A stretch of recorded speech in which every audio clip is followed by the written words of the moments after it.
Hey, how you guys doing? How you guys doing? This is a video. I'm going to go ahead and talk about what I think about this whole Kyrie Irving situation. Okay. Um, Nowadays, ain't no telling, if this situation, if it's real, okay, or if it's made up. Okay, this could be a fake situation. This could be a role that Kyrie Irving is playing for the Jewish community. Jewish community. It might be some powers that be that might got him doing this. You know what I'm saying? To for another agenda. You know what I'm saying? So that's one part of my mind is telling me that this whole situation could be fake. But if I want to be symptomatic or whatever, symptomatic, and not think like that, and just say, wait a minute, something ain't right. Okay, they trying to attack him, or they trying to, over just posting a link to a book and all this stuff. This, something ain't right here. Let me go ahead and, um, you know, go to the human part of it and show some sympathy for him and try to figure something out here. So if I go that way, then I talk. I'm gonna talk like this. This is where I start to try to decode. I try to decode some stuff that's going on if they really trying to attack them, and and stuff like that, right? As they say, buck broke, break them, buck break them and stuff like that, right? So let me go ahead and talk about this thing right quick. Uh, um, um,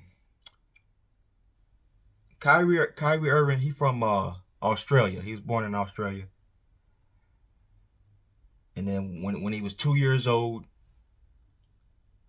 his mom and father moved him and his older. He got an older um sister. They moved them to America. 2 years later, after staying in America, his mom will pass away. So I think his mom passed away when he was only 4 years old. So right then and there, that's devastating, traumatizing experience to go through as a child. So that actually makes your brain wonder, reach out more when you're a child. Okay, your brain start to reach out more. Okay, you start to think about other things. Okay, so he always was thinking, thinking and thinking and thinking. His father was a ex basketball player. So his father, after his mom died, his father went ahead and um, started training. He said, he started training his son to become a basketball player. Okay. Now, when they moved to America, they were staying in I think it's called East Orange, New Jersey. East Orange, New Jersey. And when you dealing with those states up there in the Northeast, particularly New York, New Jersey, Delaware, Pennsylvania. I mean Philadelphia. Stuff like that up in that area, right? Connecticut, stuff like that, and Boston, Massachusetts. You dealing with, like, so to say, it was like the whole conscious community. You know, the black conscious community came up out of that area. Don't think he don't know, about certain people. Don't think Shaquille O'Neal, he was born in Newark, New Jersey. So I know when Shaquille O'Neal gave um his opinion on the whole Kyrie Irving situation, the first thing that he said was, "You're not conscious." Okay, Kyrie Irving, you're not conscious. So that right then and there is letting you know that Shaquille O'Neal, growing up in that area of Newark, New Jersey, and all that stuff, New York, and all that stuff, he knew about the black conscious community that was underground throughout the 90s, 80s, 90s, and stuff like that. He knew about that. He knew that Bobby Hemmett exists.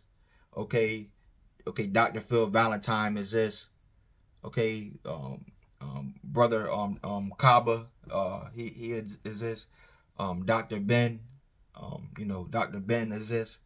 Okay, and Dr. Francis Cress Welsing, okay, Steve Coakley, like he knew about these people's existence. Okay, he knew that it was people underground spitting straight fire and knowledge about everything. So that's why when Shaquille O'Neal gave his standpoint on Kyrie's situation, I guess people were saying he bashed him or something like that, or he's Uncle Tom, or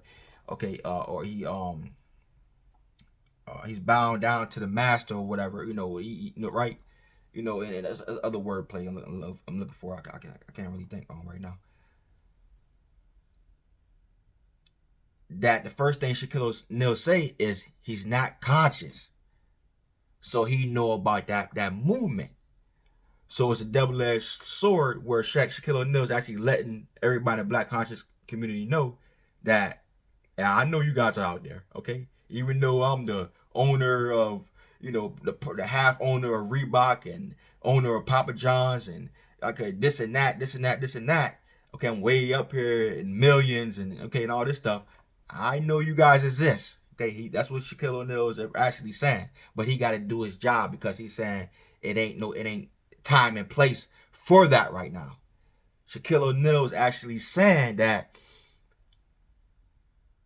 now ain't the time for that because we gonna get what we deserve in the future. Okay, Shaquille O'Neal is not a coon. Okay, he really not no coon. He's saying that these white people think they got us food right now, right? But Shaquille O'Neal know it's a bigger plan that Africans globally is going to rule over the light-skinned people with straight hair in the future. Okay, we're going to become the masters in the future. The African race is going to become the master of all the light-skinned people with straight hair on earth. Our time will come where we're going to get our blessings and stuff like that, okay? Shaquille O'Neal not no fool now, okay? Don't think he not conscious, okay? So you got all these stupid, I don't want to call them stupid, but, people not thinking about, really not thinking. Okay, they'll think Shaquille O'Neal is a coon, but he's not.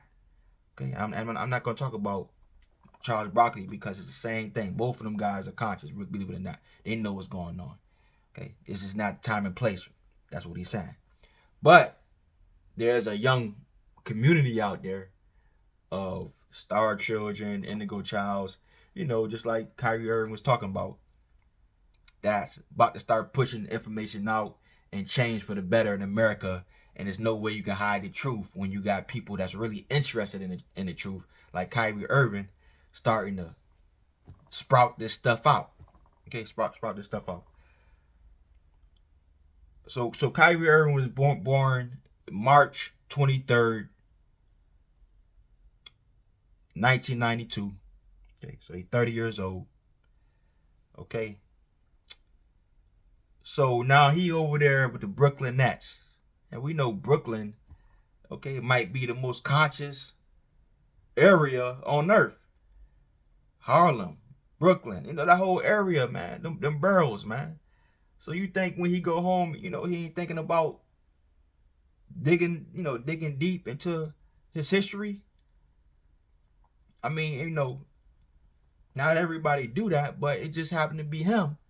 And all this can be stemmed from him trying to find his lineage, his heritage and roots, and how powerful, how much history, ancient history that African people got on earth. He's starting to discover this stuff just like me. I was mind blown, right? I didn't know the ancient Egyptians was black, was African, okay?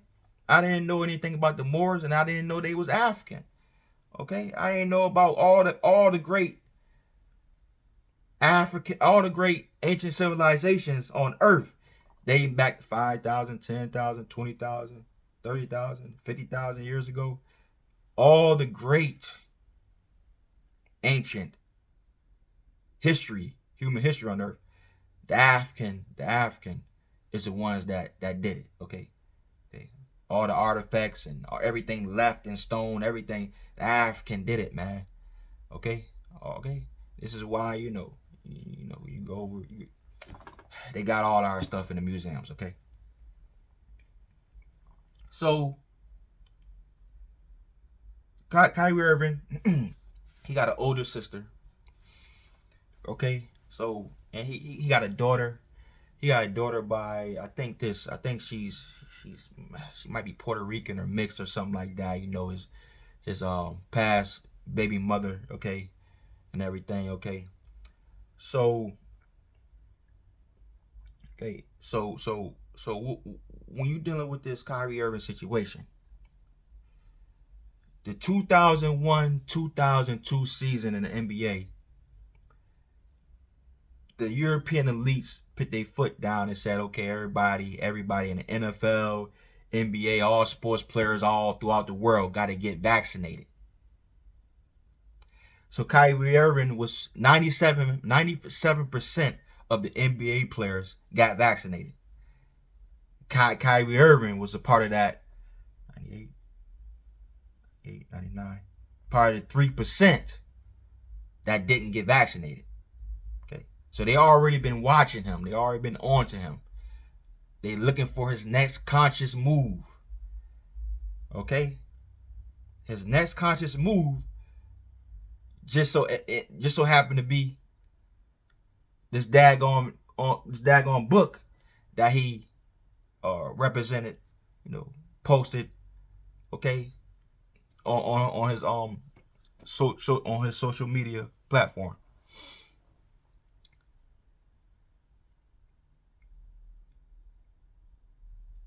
Now, Kyrie Irving set out for the pretty much almost the entire season of last year, NBA season, and every game that he lost, that he missed, he had to pay $380,000 per game. $380,000 per game. Now let me show you guys something. Okay. On October 4th, I went ahead. Man, so much stuff to say, man. I went ahead and I purchased some Kyrie Irvings, okay? Just out of the blue. I needed some shoes to work in, and I wanted some black shoes, right? So I went to go purchase these right here. Okay, these Jordans, okay? Just shoes to work in, okay? And I purchased these Kyrie Irvings right here, okay? Here's the receipt. I purchased these in December. I don't know if you can see, but it's a October 4th, right there. October 4th, 2022. And I purchased these ones right here. Okay. And these might just be the last Kyrie Irvings to ever hit the shelves, be sold. Okay. Now it's not the prettiest shoe, but this is actually a real good basketball shoe. They fit real snug on your feet. Okay. So I'm going to keep these for a very long time, and if anybody want these for the whole entire 2023, I'm gonna be selling these for $750. And I think I paid $100 and not, which ones is it? You see? It's not really showing. See, white, gray, red.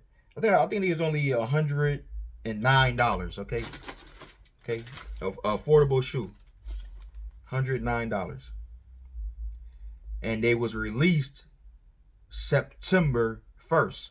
Okay, September 1st. These was released. I brought them October 10th. After 2023, these bad boys, I'm gonna start selling them for $1,700 because you might not be able to get these no more. I haven't even wore these yet. Okay, the size is 12. 12s. Okay, the size is of the shoe is 12, right? I can't really fit them. Okay, but so I just bought them anyway. Ain't that something, right? I bought them. I probably bought the, if I go back to that mall and see if they got any Kyrie's on the shelf, they probably don't even got no more. So I lucked out on that. Okay. So let me talk about this Kyrie Irving situation right quick. What I'm trying to figure out is that the book that he posted, it says from Hebrews to Negroes. And I seen somebody had mentioned this book like 2 years ago before, and it's somebody in the Black conscious community, okay, during one of their videos, they mentioned that book. And I have Audible. I have the Audible, and I'm going to listen to that book this week. As a matter of fact, I'm gonna do the Audible on that, right? And I know what it's about, okay? Black people, the Hebrews, we are the children of Israel and all that stuff, and how we went from the children of Israel to becoming enslaved and called, reference the name Negroes and stuff like that. So it's a book about empowering the African American, okay, and the Africans in general. And Kyrie Irving read that book and he was ecstatic, he mind blown, like, yeah, we is. There's some importance about us African Americans. We are special people and all this stuff, like I keep telling you guys and all this stuff, right? Everything planned by the Creator, okay? This whole situation. I can't wait till I make that video describing to you guys why the light pigment was created and stuff like that, and what the Creator got going on. But so he was mind blown, right? So he posted that link. Now, what I'm trying to figure out is, should I have known about how to distinguish the difference between a Hebrew and a Jew? Okay. How many names are we going to use here? Is the Jewish people you see walking around downtown, walking around Brooklyn and New York City and all that stuff, is that a Hebrew? I know what a Hebrew Israelite is, but if any person walking about, you say, hey man, is a Hebrew a Jew, or is a Jew a Hebrew, or is they two separate things? Nobody would really know. So these people trying to say, right, so when you're dealing with the Jewish community, man, listen to me, man, listen to me. The Jewish community ain't nothing but some Europeans from Europe, right? That's all it is. They just light-skinned people straight. They nothing but white people. Certain subclass white people in that area of Germany, and they say that the Jews had brown skin back then. Oh, it don't matter. I don't know, but these group of people is stemming from an ancient lineage of African history, and so they went about call themselves the Jews, and they just happened to get in that area over there in Germany and start to build for themselves until Hitler came and all, right, started to do good for themselves until Hitler came and all this stuff. And it's all this theories about Hitler probably was a Jew and all this stuff. Okay, and you want to get rid of the brown skinned Jews, all that stuff. I know about all that stuff, but what I'm telling you is that going into the future, the Jewish community has to maintain relevancy. They gotta make themselves relevant going into 100 years from now, 200 years from now, 300 years from now. Because to tell you the truth, don't nobody know what no daggone Jew is. Okay, they gotta literally say, "Hey, I'm a Jew," or a black athlete, or somebody gotta get on, like, or black like Kanye West or somebody got to pinpoint Jews out. If it wasn't for Kanye West pinpointing it and Kyrie Irving and certain other black people, that done talked about the Jews in the past, mentioning Jews, man, we would just be thinking these are just some regular old white people, which they is. So America been sending millions and millions, billions of dollars to Israel for a long time now. That's because the Jews in America is the ones that's really sending them the money. Okay, Jews is really right. They need to make sure that that land over there is safe and no intruders, because they can come and take that land, like the Palestinians that's trying to get that land back. Because the Jews in America need to maintain relevancy going into the future. So they need that land to try to make themselves seem like they popular, like they from Mecca, like they from the Holy Land and all that stuff, right? I know Mecca's a certain, it's different. So what you're getting now is little sneaky little tactics from the Jewish community, trying to maintain relevancy, okay? Keeping an eye, right? Going into the future, because ain't nobody gonna care about the Jewish population, about voting, about the governments, about presidents going into the future. Before 2100, a lot of things gonna change. Nobody gonna care about Jewish community, what white people got going on. Everybody gonna be independent, doing their own thing, away with everything white people got going on. No, ain't nobody gonna care about the white population. Mexicans gonna be doing their thing. African Americans gonna be doing their thing. The rise of independence.